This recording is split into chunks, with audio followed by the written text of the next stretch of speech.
2024 के लोकसभा चुनाव में जब हरियाणा में कांग्रेस ने बीजेपी से 5 सीटें छीन ली थी तो उस समय ऐसा माहौल बन गया था कि अक्टूबर में होने वाले विधानसभा चुनाव में बीजेपी सत्ता से बेदखल हो जाएगी और कांग्रेस सत्ता में वापसी करेगी।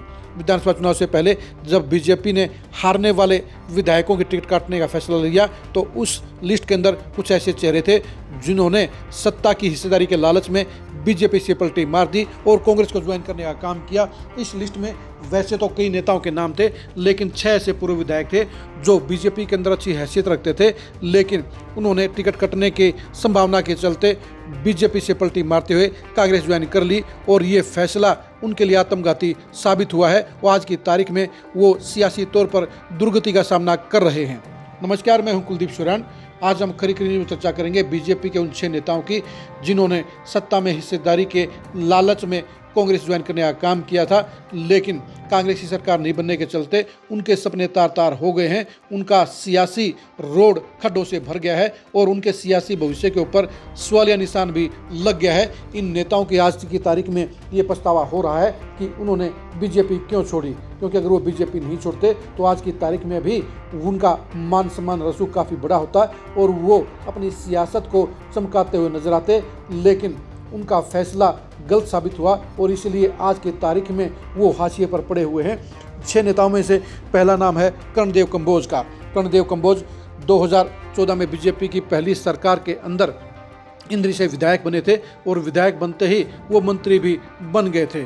कर्णदेव कंबोज के लिए साफ तौर पर ये कह सकते हैं कि वो बीसी कैटेगरी में एक बड़े नेता के तौर पर उभारे गए थे। उन्हें बीसी सेल का प्रदेश अध्यक्ष भी बनाया गया था क्योंकि वो 2019 का चुनाव हार गए थे। उसके बाद उन्हें बीसी डिपार्टमेंट की पूरे स्टेट की जिम्मेदारी देकर उनके कद को बरकरार रखा गया था।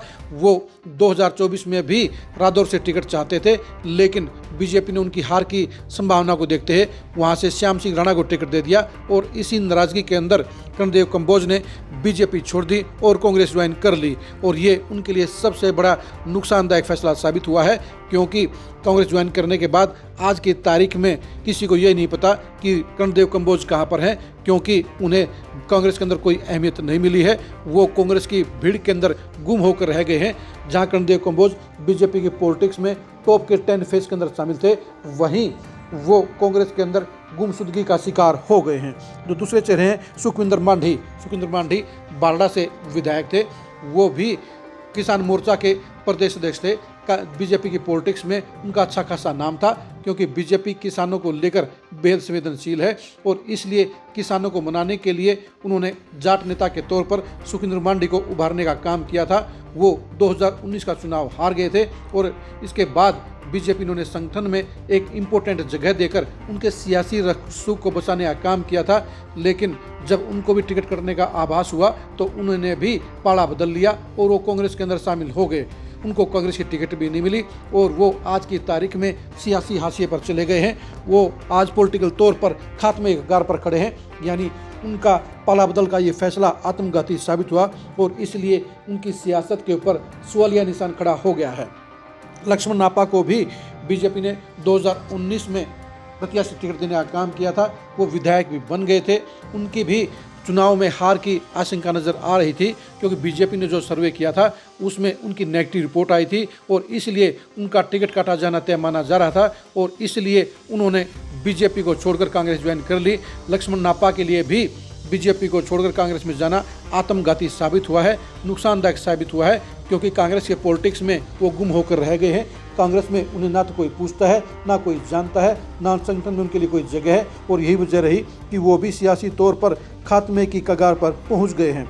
बख्शी सिंह को बीजेपी ने सिख नेता के तौर पर उभारने का काम किया था। 2014 के चुनाव में विजयी होने के बाद उन्हें संसदीय सचिव भी बनाया गया था, लेकिन कोर्ट के कारण उन्हें बाद में हटा दिया गया था। बख्शी सिंह को बीजेपी पूरा प्रमोट कर रही थी, लेकिन वो भी 2019 का चुनाव हार गए थे और 2024 में उनको टिकट मिलने की कोई संभावना नहीं थी। उन्होंने भी कांग्रेस की सरकार बनने की संभावना होने के चलते पाड़ा बदलने का काम किया। वो कांग्रेस में चले गए। असल में आज की तारीख में कांग्रेस के पास आधा दर्जन बड़े नेता हैं और उन आधा दर्जन नेताओं के अंदर बख्शी सिंह का नाम नहीं है, यानी वो कांग्रेस में जाकर बेकदरी का शिकार हो गए हैं, यानी उन्होंने भी अपने पैरों पर कुल्हाड़ी मारने का काम किया। विक्रम ठेकेदार को कोसली हल्के से राव इंद्रजीत की मेहरबानी से टिकट मिली थी। वो भी 2014 के अंदर विधायक बने थे, लेकिन 2019 में उनकी टिकट काट दी गई और इसी वजह से वो नाराज़ हो गए और इसी वजह से वो बीजेपी की टिकट नहीं मिलने पर कांग्रेस में शामिल हो गए। भूपेंद्र हुड्डा फैमिली की सरकार बनने की संभावना ने उनके मन के अंदर लालच घुसाने का काम किया और उन्हें लगा कि कांग्रेस की सरकार आएगी तो उनके पर हुड्डा परिवार का आशीर्वाद होगा और उनकी सत्ता में हिस्सेदारी रहेगी। इसलिए चुनाव से पहले उन्होंने कांग्रेस ज्वाइन कर ली, लेकिन कांग्रेस की सरकार नहीं बनने के चलते विक्रम ठेकेदार की सियासत भी खतरे की जद में आ गई है और उन्हें भी अपने फैसले पर पछतावा हो रहा होगा। बलकौर सिंह को कालावाड़ी से बीजेपी ने 2019 में टिकट देने का काम किया था, लेकिन वो चुनाव हार गए और उसके बाद 2024 में भी वो टिकट की उम्मीद कर रहे थे। बीजेपी की सर्वे की रिपोर्ट में उनकी हालत अच्छी नहीं थी, इसलिए बीजेपी ने उनकी टिकट काटने का फैसला ले लिया था। बलकौर सिंह को इस बात का एहसास हो गया और इसलिए उन्होंने चुनाव से पहले पाला बदलने का काम किया। बलकौर सिंह को ये लगता था कि कांग्रेस की सरकार आने पर उनकी सत्ता में हिस्सेदारी रहेगी, उनको कोई ना कोई एडजस्टमेंट मिल जाएगी, लेकिन कांग्रेस की सरकार नहीं आई, जिसके चलते बलकौर सिंह की सियासत को भी बड़ा झटका लगा है। बलकौर सिंह को वैसे तो सिर्फ इंसान माना जाता है, उनके खिलाफ सियासी तौर पर कोई नाराज़गी नहीं है, लेकिन उनको इस बात का गुस्सा था, इस बात की नाराज़गी थी कि बीजेपी उनको टिकट नहीं दे रही है और इसलिए उन्होंने बीजेपी छोड़कर कांग्रेस ज्वाइन करने का फैसला लिया और यह भी उनके लिए आत्मघाती साबित हुआ, क्योंकि अगर वो बीजेपी में रहते तो आज की तारीख में उनकी अहमियत बीजेपी में बनी रहती। वो अपने साथियों के, अपने हलके की जनता के काम काज कराने में सक्षम रहते, जिसके चलते उनकी सियासत बरकरार रहती। लेकिन कांग्रेस में जाने के बाद उनकी लुटिया भी डूब गई है, उनकी सियासत के ऊपर भी बड़ा सवालिया निशान लग गया है। यानी ये 6 नेता आज की तारीख में ना घर के रहे हैं, ना घाट के रहे हैं, ये भी कह सकते हैं ना तो खुदा ही मिला, ना ही विलासे सनम, यानी ना तो इधर के रहे ना उधर के रहे। और इन 6 नेताओं की सियासत कांग्रेस के प्रेम में डूबने के कगार पर पहुंच गई है और उनकी सियासत के ऊपर बड़ा सवालिया निशान लग गया है।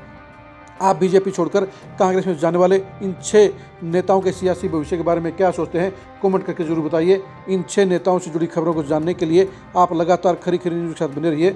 आप हमारे फेसबुक पेज को फॉलो कीजिए, आप हमारे यूट्यूब चैनल को सब्सक्राइब कीजिए। नमस्कार।